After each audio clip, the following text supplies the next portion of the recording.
बीटीडीएच के एक और न्यू वीडियो में आपका स्वागत है। पिछले एपिसोड में हमने देखा था फोर्थ यान शोयन के ब्लड को कंट्रोल करते हुए उसके बॉडी को ब्लास्ट करने की कोशिश करती है। शोयन को पहले तो बहुत ज्यादा दर्द होता है, पर तभी शोयन का ये दौती ब्लड लाइन एक्टिवेट होता है, जिससे अचानक से उसकी ब्लड की स्ट्रेंथ इतनी ज्यादा बढ़ जाती है कि इवन फोर्थ यान भी इसे कंट्रोल नहीं कर पाती है। ये देखते हुए वो एक दूसरा और भी ज्यादा डेडली अटैक इस्तेमाल करती है और ये अटैक दूर खड़े मेड्यूसा, शाओ, शाओडिंग, शाओली सबको अफेक्ट करता है। सभी इसके इफेक्ट से मरने लगते हैं, पर तब शोयन वेरियस टेक्निक का इस्तेमाल करता है। फाइब्रिंग फ्लेम एक्सपेलिंग टेक्निक के साथ वो एंग्री बुद्धा लोटस अटैक को यूज करता है, जिससे तब फोर्थ यान हार मानती है और भाग जाती है। अब आगे एपिसोड बिल्कुल उसी सीन से स्टार्ट होती है। क्वीन मेड्यूसा जो शोयन के पास आई थी, जिसके बाद शोयन को शाओ के बारे में बताने लगती है। कहती है शाओ की जो करंट कंडीशन है वो बहुत ज्यादा अच्छी है। ऐसा इसीलिए है क्योंकि वो शोयन का दिया हुआ मेड्यूसा के अंदर जो हेवन सोल ब्लड बोन पिल गया था उसके गुड कॉन्स्टिट्यूशन के साथ पैदा ली थी। अब ऐसा ये इसीलिए बता रही है क्योंकि जो हेवनली सोलिंग पाइथन है वो कमजोर सोल के ऊपर कब्जा कर लेता है, और वहीं इसका ऑपोजिट भी होता है, जैसे जो स्ट्रॉन्ग सोल है वो उसके ऊपर कब्जा कर लेते हैं। शोयन तब सोचता है, उसे वो बात याद आती है जब शोयन मेड्यूसा को पिल देने का प्रॉमिस करा था और वो अपना प्रॉमिस निभाया था। इसी की वजह से आज शोयन और मेड्यूसा के बीच में इतना गहरा रिलेशनशिप है। लेकिन फिर शोयन को सोचता है और फिर कहता है the heaven soul blood bone pill strong है, पर वो बेस्ट नहीं है। शोयन ऐसा इसलिए कह रहा है क्योंकि शोयन अब एक लो लेवल का अल्केमिस्ट नहीं बल्कि एक अल्केमिस्ट गुरु बन गया है। शोयन जो अपने लोअर लेवल पर उस तरह का पिल बनाया था वो उसकी उस समय की मजबूरी थी, पर अब जब वो इतना ज्यादा ताकतवर हो गया है तो वो अपनी बेटी के लिए एक और ज्यादा बढ़िया या तो फिर बेस्ट पिल बनाना चाहता है। फिर मेड्यूसा की ओर देखते हुए कहता है तुम्हारे स्नेक पीपल ट्राइब के पास कोई ट्रू अल्केमिस्ट गुरु नहीं था, इसी वजह से तुम लोगों की सीक्रेट टेक्निक है, तुम लोग 3 ग्रेड्स के बारे में ही जानते हो। मेड्यूसा तुमने जो हेवन सोल ब्लड बोन पिल के बारे में डिमांड करा था वो एक्चुअल में एक टियर 7 का लो ग्रेड का पिल है। हाँ वो चीज फाउंडेशन के लिए ठीक होती है, पर बात करें सोल के कंट्रोल के परफेक्शन की तो वो पिल अभी वो अचीव करने से बहुत ज्यादा दूर है। तभी उस जगह पर गुहे आ जाता है। गुहे बहुत अच्छा अल्केमिस्ट था और अब ये एक ग्रैंड मास्टर बन गया है, मतलब ये एक टियर 7 पे पहुंच गया है। कहता है अलायंस शिप आप सही कह रहे हैं, हेवन सोल ब्लड बोन पिल अच्छी होती है, पर अब हमारे पास इससे काफी ज्यादा बढ़िया ऑप्शंस हैं। एग्जांपल के तौर पे मिस्टीरियस बोधिसत्व फाउंडेशन बिल्डिंग पिल, ये टियर 7 का पी ग्रेड का पिल है और मुझे लगता है शाओ के लिए ये एक्सट्रीमली सूटेबल होगा, पर इसके बनने का सिर्फ 40% चांस है कि मैं इसे सक्सेसफुली रिफाइन कर पाऊं, इसलिए शायद मुझे इसको बनाने के लिए अलायंस चीफ की पर्सनली जरूरत पड़ेगी। गुहे हमेशा से ही शोयन का कॉम्पिटिटर था और अभी भी ये शोयन से कॉम्पिटिशन ही कर रहा है। सबसे पहले तो ये सारे पिल्स के नाम लेकर ये शोयन को अपनी नॉलेज और स्किल दिखा रहा है और फिर जानना चाह रहा है कि शोयन कितना बड़ा अल्केमिस्ट बन गया है। पर शोयन गुहे की बात को सुनकर बड़े आराम से रिएक्ट करता है, ग्रीट करते हुए कहता है ग्रैंड मास्टर गुहे आप कैसे हैं। गुहे शोयन से काफी ज्यादा बड़ा है और ये अभी यान अलायंस का एक पिल ग्रैंड मास्टर है, यानी पिल मेकिंग में सबसे हेड है। कोई भी क्लैन में या फिर सेक्ट में एक अल्केमिस्ट की वैल्यू बहुत ज्यादा होती है, इसलिए शोयन को इसे रिस्पेक्ट देना पड़ेगा। गुहे भी शोयन को ग्रीट करते हुए कहता है अलायंस चीफ आप काफी सालों तक बाहर हैं, होप करता हूँ आपकी ये जर्नी अच्छी रही होगी। जिनको नहीं पता तो मैं आपको बता दूं कि गुहे वही अल्केमिस्ट है जिसकी शादी यून से होने वाली थी, जिसको फिर पिछली बार जब शोयन यामाइन पर आया था तो रोक दिया था जब वो यून सान को मारा था। गुहे पहले शोयन से ग्रज रखता था, पर अब इन लोगों की बातों को देखकर समझ में आता है कि शायद इन लोगों के बीच की जो ग्रज है वो खत्म हो चुकी है। काइलिन जो कि शोयन के पास ही थी शोयन को फिर बताती है ग्रैंड मास्टर गुहे कॉन्टिनेंट के नॉर्थ वेस्टर्न पार्ट में one of the top few alchemist grand master के तौर पे कंसीडर करे जाते हैं। ग्रैंड मास्टर गुहे के मैनेजमेंट में हमारा पिल हॉल काफी ज्यादा स्ट्रॉन्ग बनकर उभरा है और इसीलिए कहा जा सकता है कि हमारे यान अलायंस के अभी के इस मुकाम पर पहुंचने का पिल हॉल का बहुत ज्यादा क्रेडिट है। गुहे के अंडर काफी सारे पिल हॉल के एल्डर्स आते हैं जो कि एक टियर 6 के अल्केमिस्ट हैं और वो सभी पिल हॉल के टॉप पिलर्स हैं। काइलिन जो यहाँ पर सारी चीजें मैनेज कर रही थी ऑब्वियसली शोयन को सारी चीजें शॉर्ट में बता रही है। काइलिन की बात को सुनकर शोयन गुहे की तारीफ करने ही वाला था, उसे और एक बार थैंक यू कहने ही वाला था, लेकिन फिर काइलिन की एक निराश भरी आवाज आती है। वो शोयन से कहती है हमारे यान अलायंस में पिल हॉल काफी ज्यादा इंपॉर्टेंट हो गया है। यान अलायंस की जो ये स्विफ्ट डेवलपमेंट है इन सालों में ये सारी चीजें पिल हॉल की वजह से ही हुई है। इसी वजह से पिल हॉल के काफी सारे अपर एशेलॉन के अल्केमिस्ट इस बात की वजह से काफी ज्यादा एरोगेंट हो गए हैं। उनमें से कुछ तो ये भी सोचते हैं कि अगर वो लोग नहीं होते तो यान अलायंस अभी एग्जिस्ट नहीं करता, और शोयन इसी वजह से मुझे लग रहा है कि पिल हॉल धीरे धीरे करके इंडिपेंडेंट बनता जा रहा है। मैं एक अल्केमिस्ट नहीं हूँ, इसी वजह से पिल हॉल में मेरा रुतबा गुहे से कम है और वो लोग मुझे गुहे से ज्यादा वैल्यू देते भी नहीं है। ये बहुत ज्यादा सीरियस बात है क्योंकि जो काइलिन है वो गुहे से अपर लेवल पर है। यान अलायंस की ऑथोरिटी में गुहे बस एक पिल टावर का हेड है, बल्कि काइलिन पूरे यान अलायंस की सेकंड हेड है। पर फिर भी ये पिल हॉल के लोग काइलिन को भाव नहीं दे रहे हैं। शोयन ये सुनकर एक हल्का स्माइल देता है क्योंकि उसे ये सारी बातें सुनकर थोड़ा सा गुस्सा भी आ रहा है और वो ये सोच भी रहा है कि इस बीच पिल हॉल में मैनेजमेंट अच्छा से नहीं हुआ है। हाँ शोयन भी समझता है कि जो अल्केमिस्ट की स्किल्स हैं उसकी वजह से उनकी इज्जत ऑर्डिनरी पीपल के सामने नॉर्मल सोल्जर से काफी ज्यादा बड़ी होती है। इसी वजह से यान अलायंस में जो पिल हॉल है वो अपने आप को दूसरे लोगों से ज्यादा सुपीरियर समझ रहा होगा। यहाँ हमें ये भी पता चलता है कि यान अलायंस के जो टॉप मैनेजमेंट है जैसे कि काइलिन, शाओडिंग, शाओली, ये लोग अल्केमिस्ट नहीं है, इसी वजह से ये लोग भी उन अल्केमिस्ट पर दबाव नहीं डाल सकते हैं और ये भी उनके लिए काफी ज्यादा हाईली सोचते हैं। पर वही गुहे जो कि पिल हॉल का हेड है वो अपनी रिस्पांसिबिलिटी अच्छे से नहीं निभा पा रहा है क्योंकि उसके सबऑर्डिनेट से इतने ज्यादा घमंडी हो गए हैं कि इवन काइलिन को भी अनईजी फील हो रहा है। शोयन इसके बाद काफी सीरियस होकर कहता है देखकर लग रहा है जैसे यान अलायंस उतना यूनाइटेड नहीं है जैसा मैंने इमेजिन करा था। इस तरह का एरोगेंस हम लोग बढ़ने नहीं दे सकते हैं, नहीं तो जरूरी फ्यूचर में ये यान अलायंस के लिए एक बहुत बड़ी बीमारी बन के उभरेगा। शोयन घूर कर गुहे और उसके पीछे काफी सारे पिल हॉल के एल्डर्स को देखता है, फिर मुस्कुराता है, कहता है मिस्टीरियस बोधिसत्व फाउंडेशन बिल्डिंग पिल अच्छी है, पर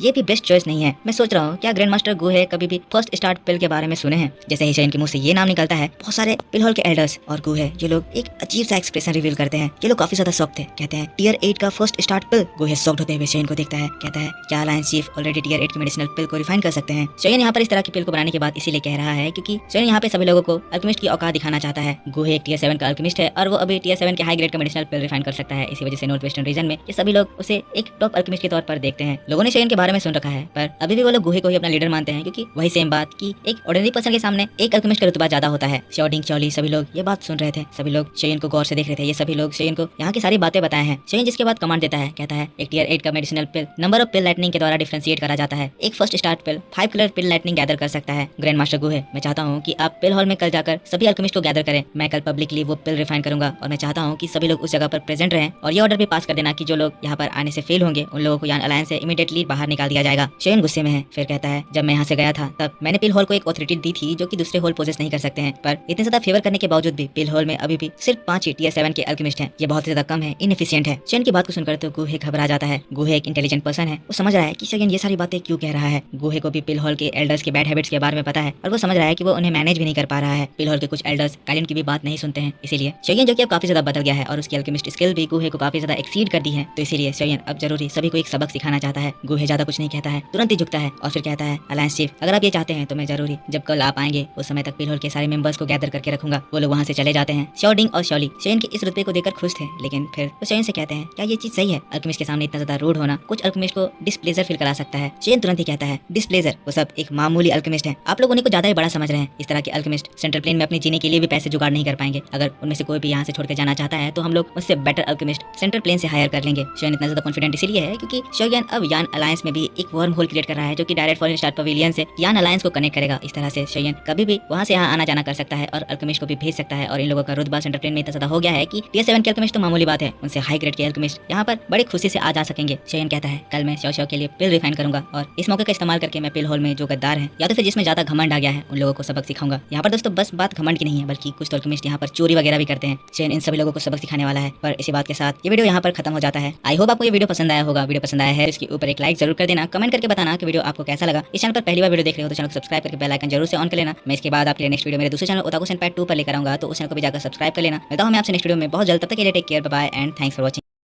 बैटल थ्रू द हेवंस के एक और न्यू वीडियो में आपका स्वागत है। पिछले एपिसोड में हमने देखा था शोयन को ये बात पता चली थी कि यान अलायंस में सब कुछ सही नहीं है, बल्कि यान अलायंस का जो पिल हॉल है वो बहुत ही ज्यादा एरोगेंट होते जा रहा है और अल्केमिस्ट दूसरे वॉरियर्स इवन शॉडिंग शॉली और मेडुसा को भी अच्छे से ट्रीट नहीं करते हैं। शोयन को समझ में आता है कि ये चीज बहुत ही ज्यादा कंसर्निंग है, इसलिए तुरंत ही वो पिल हॉल के हेड यानी कि गुहे को कमांड देता है कि ये न्यूज फैला दे कि कल के दिन सभी अल्केमिस्ट को पिल अरीना में अपियर होना होगा, जिसमें शोयन उन लोगों को कुछ सबक सिखाएगा। अब आगे तो ये एपिसोड स्टार्ट होती है और हम लोग गुहे को देखते हैं जो कि फामा के साथ शोयन का ऑर्डर पहुंचाने पिल हॉल पहुंच गया था। वो सभी लोगों को ये ऑर्डर सुना देता है, लेकिन उनमें से जो सबसे ज्यादा खराब लोग थे यानी कि 2 एल्डर्स जो कि टियर 7 के अल्केमिस्ट थे और सबसे ज्यादा यही लोग परेशान करते थे, घमंड से कहने लगते हैं हमारे अलायंस चीफ को ज्यादा अजीब नहीं है। एक तो ये अभी अभी यान अलायंस लौटे हैं और ये चाहते हैं कि ये हमारे पिल हॉल के मैटर में इंटरवीन करें। अगर हमारा पिल हॉल इस यान अलायंस में ना होता तो क्या यान अलायंस इतने सारे अचीवमेंट हासिल कर पाता? काइलिन जो शोयन को ये सारी बातें बता रही थी ये सब वही सारी बातें कह रहे हैं, मतलब बात सच है। ये अल्केमिस्ट का नाम लिू चैंग था और इसका चमचा तुरंत ही बोल पड़ता है हाँ ग्रैंड मास्टर लिू चैंग बिल्कुल सही कह रहे हैं। गुहे भी इन लोगों से ज्यादा बहस नहीं करता है, उसे समझ में आ रहा है कि यहाँ पर क्या हो रहा है और वो भी इन लोगों से अब बिल्कुल परेशान हो चुका है। लेकिन फिर ये चीज देखकर वो एल्डर तो और कहने लगता है होल चीफ गु आपको इस बारे में अलायंस चीफ से बात करनी चाहिए। क्या वो हम लोगों को मामूली समझ रहे हैं? हमारा पिल हॉल दूसरे हॉल की तरह नहीं है। इवन डिप्टी अलायंस चीफ यानी कि क्वीन मेडुसा भी आज तक हमारे पिल हॉल के मैटर में इंटरवीन नहीं करी, जिसके बदले में हमने अलाउ करा कि पिल हॉल यान अलायंस का सपोर्टिंग पिलर बनेगा। भले ही इस बार अलायंस चीफ आकर हम लोगों की जान बचाएं, इसके लिए हम लोग ग्रेटफुल हैं, पर अगर वो सच में चाहते हैं कि इस तरह आकर हमारे पिल हॉल के मैटर में वो इंटरवीन करेंगे तो मैं कह देता हूँ केओस होगा। गुहे भी ये बात सुनकर शॉक था। वो समझ रहा था कि ये लोगों का घमंड कुछ ज्यादा ही बढ़ गया है। गुहे जो कि सच में लोगों को कंट्रोल करने में अनसक्सेसफुल रहा है, फिर किसी तरह इनसे कहता है हमारे अलायंस चीफ भी एक अल्केमिस्ट है। बात करें उनके अल्केमिस्ट स्किल की तो वो मुझे भी सरपास कर चुका है, तुम लोग उनके बारे में ऐसा नहीं कह सकते हो, वो कोई मामूली इंसान नहीं है। लिू चैंग घमंड में उड़ जाता है, कहता है चीफ गु आप ऐसी बातें कैसे कर रहे हैं? हमारे यान अलायंस के अलायंस चीफ ज्यादातर समय तो यहाँ से बाहर ही रहे हैं। और बात करें हमारे पिल हॉल की तो अभी का जो पिल हॉल है वो पुराने समय से कम्प्लीटली अलग हो चुका है। क्या अलायंस चीफ को पता भी है कि हमारा ये पिल हॉल किस तरह के मैटर्स को फेस कर रहा है? वही बात करें वो कह रहे थे कि वो टियर 8 का मेडिसिनल पिल रिफाइन करेंगे, तो टियर 8 का मेडिसिनल पिल कोई ऐसा चीज नहीं है जो कि कोई यूं ही रिफाइन कर दे। इसे बोलना आसान है पर करना उतना ही ज्यादा मुश्किल। सभी लोगों को पता है कि अलायंस चीफ भले ही स्ट्रॉन्ग है, पर इसका मतलब ये नहीं कि वो सच में में एक टियर 8 का मेडिसिनल पिल रिफाइन कर देंगे। हम सभी लोग टियर 7 के हाई ग्रेड के अल्केमिस्ट हैं, इसीलिए हम सभी को अच्छे से पता है कि एक टियर 8 का अल्केमिस्ट गुरु बनना कितना ज्यादा डिफिकल्ट होता है। हमारे अलायंस चीफ तो अभी काफी ज्यादा छोटे हैं, वैसे ही बात बात में टियर 8 के पिल को रिफाइन करने की बात बोल दिए होंगे, पर मुझे नहीं लगता कि वो सच में ऐसा कर भी पाएंगे। उनका टियर 8 अल्केमिस्ट गुरु में ब्रेक थ्रू करना बिल्कुल ही इम्पॉसिबल लगता है। गुहे ये सारी बातें सुनकर थोड़ा सा गुस्सा आ गया था। कहने लगता है चाहे अलायंस चीफ टियर 8 का पिल रिफाइन कर पाएंगे या नहीं कर पाएंगे ये तुम्हारी प्रॉब्लम नहीं है, पर तुम सभी लोगों को ये बात ध्यान रखना है कि कल तुम लोगों को सही टाइम पे वहां पहुंच जाना है। प्लीज बातों को बिगाड़ना मत। जब तक तुम गिल्टी ना हो या फिर कुछ गलत नहीं करे हो तो अलायंस चीफ तुम्हारा कुछ भी नहीं करेंगे। गुहे की बात को सुनकर ये जो एल्डर्स लोग हैं वो भाव खाते हुए वहां से निकल जाते हैं। गुहे को ये लोग इसलिए जवाब नहीं देते हैं क्योंकि इन दोनों के मेडिसिनल स्किल कंबाइन करने के बावजूद भी ये गुहे के मेडिसिनल स्किल्स की कंपेरेबल नहीं है। इस वजह से इन्हें गुहे की बात माननी ही पड़ेगी। इनके जाने के बाद गुहे फामा जो कि सेकंड अल्केमिस्ट चीफ है उससे कहता है ओल्ड ब्रदर फामा आप इस मैटर को कैसे देखते हैं। फामा भी जो की सारी बातें सुन रहा था वो ये चीज देखकर गुहे को रिप्लाई करता है। कहता है आपको तो ये बात पता ही है कि पिल होल इतने समय में कैसा हो गया है। ये बात तो सच है कि आप चीजों को मैनेज करने में अच्छे नहीं थे, जिसका ही रिजल्ट हुआ है कि लियू चेंग जैसे अल्केमिस्ट पिल हॉल में इतने स्ट्रॉन्गर बनकर उभर कर आ रहे हैं कि वो इतने सारे लोगों को इन्फ्लुएंस कर रहे हैं। ऐसे समय में मैं आपको बस यही एडवाइस देता हूँ कि इसमें आप इन्वॉल्व ना हो। आपको हमारे अलायंस चीफ के टेक्टिक्स के बारे में अच्छे से पता है और अब जब ये मैटर वो अपने हाथों में ले रहे हैं तो मैं श्योर हूँ कि चीजें अब इतनी ज्यादा सॉफ्ट नहीं होने वाली है। भले ही पिल हॉल इंपॉर्टेंट है पर ये हमारे अलायंस चीफ को प्रेशर नहीं डाल सकता है। अलायंस चीफ चाहे तो पूरे के पूरे पिल हॉल को भी डिसबैंड कर सकते हैं। और तो हमने थोड़ी देर पहले उनकी बात सुनी है कि अलायंस चीफ तो हमारे पिल हॉल को उतना ज्यादा हाईली देखते भी नहीं है। उनके हिसाब से तो ये पिल हॉल बैड परफॉर्म कर रहा है। ये सारी कड़वे बातें सुनकर गुहे का दिल बैठ जाता है। वो जानते हैं कि फामा बहुत ही ज्यादा एक्सपीरियंस आदमी है और अभी वो ये सारी बातें कर रहे हैं तो सच में अब एक बड़ी मुसीबत आने वाली है। गुहे का चेहरा पूरा उतर जाता है। वो घबरा रहा था। फामा फिर से कहते हैं अब समय आ गया है कि अब पिल हॉल के अंदर ड्रास्टिक चेंज आए। जैसा हमारे अलायंस चीफ का कैरेक्टर है वैसे ही आराम से बैठकर नहीं रहेंगे कि कभी भी इस तरह की चीजों को बढ़ने नहीं देंगे। गुहे भले ही आप चीजों को मैनेज करने में सही नहीं थे पर आप जो सीरियस मैटर यहाँ पर हुए थे जैसे कि चोरी वगैरह उसमें आप इन्वॉल्व नहीं है। इसी वजह से आपको कल ज्यादा प्रॉब्लम नहीं होनी चाहिए। बाकी अब शांति से हम लोगों को वेट करना होगा। कल देखेंगे कि कौन से पीपल अलायंस चीफ के हाथों अनलकी साबित होते हैं। यहाँ पे बहुत ज्यादा सीरियस बातें चली लेकिन फिर सीन शिफ्ट हो जाता है और उन लोगों को अगले दिन को दिखाया जाता है। पिल हॉल एरिया बहुत ज्यादा लाइवली था। जितने अल्केमिस्ट जिनको ऑर्डर मिला था वो सभी सुबह जल्दी उठ गए और फिर ऑर्डर के मुताबिक पिल हॉल के रिफाइनिंग ग्राउंड में आकर बैठ गए। पिल हॉल के हायर अथॉरिटी के लोग भी जैसे कि फामा और गुहे ये सब भी शोयन का वेट कर रहे थे पर अभी भी वो जो दो घमंडी अल्केमिस्ट थे लियू चैंग और उसका साथी वो लोग यहाँ पर नहीं आए थे। गुहे देखता है कि शोयन के आने का समय हो गया है तो वो गुस्साने लगता है। वो देख रहा है कि वो दोनों नहीं आए हैं। कहने लगता है अभी तक वो लोग यहाँ पर नहीं पहुंचे हैं। वो लोग सच में बहुत ही ज्यादा खराब हैं। और तभी एक बूम की आवाज आती है और सभी लोग तुरंत खड़े हो जाते हैं। आसमान में शोयन मेडुसा और उसके दोस्तों के साथ आ चुका था। सभी लोग एक साथ शोयन को ग्रीट करते हैं। शोयन भी ग्रीटिंग एक्सेप्ट करता है, सभी को बैठने को कहता है। जिसके बाद शोयन नीचे आ जाता है और सभी को मुस्कुराते हुए कहता है आज के दिन मैं अपना मेडिसिनल कोल्ड्रोन आपके सामने निकालूंगा और एक टियर 8 का पिल रिफाइन करूंगा। मैं चाहता हूँ सभी लोग इस प्रोसेस को ऑब्जर्व करें। ये चीज जरूर ही आपको फ्यूचर में बेनिफिट करेगी। शोयन की बात को सुनकर सभी लोग एकदम शॉक्ड हो जाते हैं। भले ही उन्होंने ऑर्डर में ये बात पहले सुन रखी थी पर फिर भी एक टियर 8 के मेडिसिनल पिल को रिफाइन करना ये कोई मामूली बात नहीं है और ये चीज ये लोग पहली बार देखने वाले हैं। जिसके बाद शोयन रिफाइनिंग स्टेज में बैठता है और अपना मेडिसिनल कोल्ड्रोन जो की बहुत हाई लेवल का था उसको बाहर निकालता है। अगले ही पल शोयन की स्टोरेज रिंग से थाउजेंड ऑफ मेडिसिनल इंग्रेडिएंट्स बाहर निकलते हैं जो की पावरफुल एनर्जी से भरे हुए थे। पर तभी वो दो घमंडी अल्केमिस्ट लियू चैंग और गुजन उस जगह पर रिपेयर होते हैं। बेशर्मी से हंसते हुए कहते हैं लगता है हमें आने में थोड़ी सी लेट हो गई। बेयरली हम लोग अलायंस चीफ के रिफाइनिंग पिल को मिस करने वाले थे। शोयन भी ये चीज देखता है, थोड़ा सा हंसता है, समझ जाता है कि यही वो दो लोग हैं जो कि इस जगह पर इतना ज्यादा आतंक मचा कर रखे हुए हैं। कहता है तो आप आ गए हैं तो प्लीज अपनी जगह ले लें। शोयन इतना शांति से ये चीज कहा कि लियू चैंग और वुजन बहुत ज्यादा शॉक्ड हो गए। यहाँ पर वो शोयन को बेइज्जत करना चाहते थे। शोयन से लेट आकर वो शोयन की डिसरिस्पेक्ट करना चाहते थे। ये दिखा रहे थे कि यहाँ पर शोयन की नहीं चलने वाली है। पर शोयन इतना आराम से रिप्लाई करा कि इन लोगों को ही अनइजीनेस फील होने लगा। ये दोनों एक दूसरे को देखते हुए फिर अपने सीट में बैठ जाते हैं। शोयन उन्हें घूर कर देख रहा था लेकिन फिर वो अपने उंगलियों को झटकता है और शोयन का स्ट्रेंज फ्लेम यानी कि फ्यूजन ऑफ 4 हेवनली फ्लेम बाहर निकलता है। शोयन कोल्ड्रोन को गर्म करने लगता है। तेज आवाजें आने लगती है। शोयन अपनी स्पिरिचुअल एनर्जी रिलीज करता है और उन सारे मेडिसिनल इंग्रेडिएंट से अपनी रिफाइनिंग स्टार्ट करता है। जब ये लोग ये नजारा देखते हैं तो इन लोगों को समझ में आता है कि यहाँ पर एक बहुत ही तगड़ी चीज हो रही है। इवन उनमें से एक जो घमंडी अल्केमिस्ट था यानी कि गु है वो भी इस रिफाइनिंग को देखकर कह पड़ता है कितनी ज्यादा डरावनी स्पिरिचुअल प्रेशर है। शोयन बड़े आराम से रिफाइनिंग कर रहा था। देखते ही देखते समय गुजरता जाता है। शोयन टियर 8 के मेडिसिनल पिल के रिफाइनिंग के हर एक फेजेस को बड़े आसानी से पार कर रहा था। बहुत सारे मेडिसिनल इंग्रेडिएंट्स बाहर निकाल रहा था और इनको यूज कर रहा था जिसको देखकर अल्केमिस्ट तंग रह गए थे क्योंकि शोयन जो ऐसा कर रहा है ये उनके लिए इम्पॉसिबल था। शोयन की स्पिरिचुअल एनर्जी की कंट्रोल इतनी ज्यादा स्ट्रॉन्ग थी कि अगर दूसरे लोग शोयन के जैसे सेम चीज को दोहराने की कोशिश करे तो बस शोयन जो यहाँ पर मेडिसिनल इंग्रेडिएंट्स बाहर निकाला है उन्हीं को कंट्रोल करने में उनकी सारी स्पिरिचुअल एनर्जी खत्म हो जाएगी। ऐसे ही दिन पे दिन बीतते हैं। एक दिन, 2 दिन और देखते देखते 8 दिन बीत जाता है। ये जो फर्स्ट स्टार्ट पिल है ये टियर 8 का पिल है जो कि 5 कलर लाइटनिंग अट्रैक्ट करेगा। 8वें दिन में कोल्ड्रोन से एक बूम की आवाज आती है और तब हम लोग देखते हैं ऊपर पूरा का पूरा आसमान बदल जाता है। काले अंधेरे बादल शुरू में तो आते हैं लेकिन जैसे ही बिजली कड़कती है बादलों का कलर चेंज हो जाता है। आसमान 5 कलर के क्लाउड से बदल जाता है। शोयन का पिल बाहर निकलता है जिसको देखकर सभी के मुंह खुले के खुले रह जाते हैं। अब क्योंकि ये 5 कलर लाइटनिंग है तो इसकी लाइटनिंग की पावर भी बहुत ज्यादा स्ट्रॉन्ग होने वाली है। इतनी ज्यादा स्ट्रॉन्ग कि अगर ये गिरी तो पूरे पिल टावर को ये बर्बाद करके रख सकती है। सभी लोग जो इस लाइटनिंग को देखकर घबरा रहे थे तभी एक लाइटनिंग तेजी से जमीन की ओर बढ़ती है। अगले ही सेकंड हम देखते हैं शोयन की बॉडी से एक पपेट बाहर निकलता है जो कि तेजी से आसमान की ओर जाता है और पूरे के पूरे लाइटनिंग को वो सोख लेता है और फिर बहुत सारे लाइटनिंग स्ट्राइक होते हैं जिससे शोयन का ये स्काई डेमन पपेट और भी ज्यादा ताकतवर होने लगता है। गुहे फामा जब ये नजारा देखते हैं ये लोग बहुत ज्यादा घबरा जाते हैं। गुहे शोयन की पावर को एडमायर करने लगता है, सोचने लगता है शोयन सच में बहुत ज्यादा अलग है, कमाल का है। तभी यूनियन उसे इतना ज्यादा पसंद करती थी। बहुत ज्यादा लाइटनिंग लाइटनिंग स्ट्राइक्स उस जगह पर होने लगते हैं। पिल की एनर्जी और ज्यादा बढ़ती ही जा रही थी, उसमें सोल एंटर हो रहा था। पर इसी बात के साथ बैट थ्रू द हेवंस का ये वीडियो इस जगह पर खत्म हो जाता है। तो मेरे दोस्तों, आप मुझको बताओ कि आपको ये नोबल एक्सप्लेनेशन पसंद आया होगा। अगर आपको ये वीडियो पसंद आया है तो इसके ऊपर एक लाइक जरूर कर देना। कमेंट करके बताना कि वीडियो कैसा लगा। कि नोबल एक्सप्लेनेशन है, इसीलिए सीन्स मिसमैच हो सकते हैं, तो आई होप आप काम चला लेंगे। जब रियल एपिसोड आएगी तो मैं आपको सारे सीन्स अच्छे से मैच करके दिखाऊंगा। तो मिलता हूं मैं आपसे नेक्स्ट वीडियो को लेकर बहुत जल्द। तब तक के लिए take care, bye bye and thanks for watching.